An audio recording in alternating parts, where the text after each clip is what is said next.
আজকের গল্প এক অসহায় পিতা। মুদি দোকানে ডিম কিনতে গিয়েছি। পাশে এক লোক বাচ্চা নিয়ে দোকানে এসেছে। লোকটা সম্ভবত শ্রমিক বা রিক্সা চালক। রোগা পাতলা শরীর, কণ্ঠার হাড্ডি বের হয়ে গেছে। অভাব অনটন তাকে কেমন জরাজীর্ণ করে দিয়েছে। তার বাচ্চাটারও একই অবস্থা। লোকটা 250 গ্রাম তেল আর লবণ কিনতে এসেছে। বাচ্চাটা এক দৃষ্টিতে ফেলফেলিয়ে লজেন্সের বয়ামের দিকে তাকিয়ে আছে। বেচারা চাইতে সাহস পাচ্ছে না। ওর বাবা সেটা বুঝতে পেরেছে, কিন্তু দরিদ্রতা মাঝে মাঝে চোখে নির্লজ্জ টিনের চশমা পরিয়ে দেয়। সেই কথিত চশমার আড়ালে ছেলের মায়াভরা মুখটা দেখে ভালোবাসায় ভেজা গলায় অসহায় বাবা বলল, কিছু নিবি? ছেলেটা লাজুকভাবে কথা না বলে আঙুল তুলে দেখালো।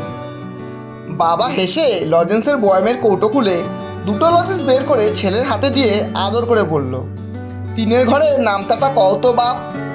বলে লোকটা আর চোখে সবার দিকে হালকা তাকালো।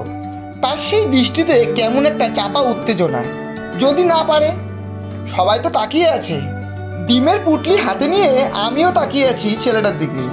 দোকানদারও এক পলকে তাকিয়ে আছে আর ভাবছে, এই পিচ্চি পোলা নাক দিয়ে শিকনি ঝরছে, সে বলবে তিনের ঘরের নামতা? এই কঙ্কালসার ছেলে তিনে তিনে কত হয় সেটাই তো মনে হয় জানে না। ছেলেটার হাতে লজেন্স, সে লজেন্স দুটো এহাত ওহাত করছে আর বাবার দিকে এক দৃষ্টিতে তাকিয়ে আছে। তারপর বাবার চোখের দিকে তাকিয়ে ঝড়ের গতিতে এসে বলতে শুরু করলো, 3 1 3, 3 2 6, 3 3 9, 3 4 12। এমন টেনে টেনে গানের তালে মাথা নেড়ে নেড়ে সে বলে যাচ্ছে যেন তার বাবার চোখে নামতার পাতাটা সেটে আছে। ও শুধু দেখে দেখে পড়ে যাচ্ছে। নামতা শেষ হলো 30 কি 40 সেকেন্ডে। শেষ করে সে একটা লজেন্স মুখে পুড়ে মুখ ঝলমল করে তার বাবাকে বলল, বাবা, 4-এর নামতাটাও পারি, বলবো? সেই জীর্ণ লোকটা হয়তো প্রতিদিন ঠিকমতো পয়সা পায় না।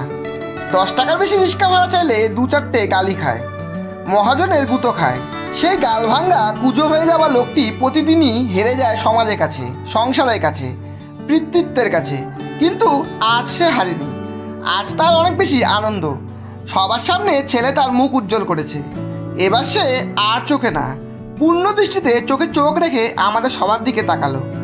তার চোখে তখন গর্বের ও আনন্দের অশ্রু। আজ তার সবচেয়ে বড় জয়।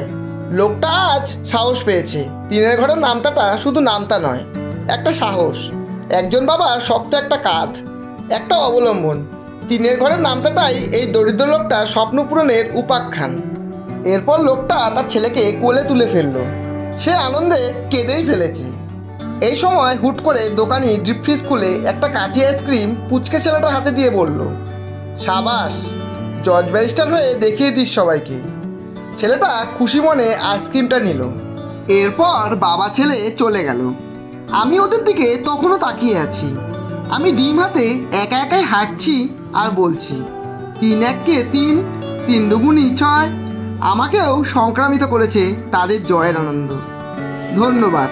গল্পটি যদি ভালো লাগে একটা লাইক অবশ্যই দেবেন এবং বন্ধু ও প্রিয়জনদের শেয়ার করে চ্যানেলটি সাবস্ক্রাইব করে পাশে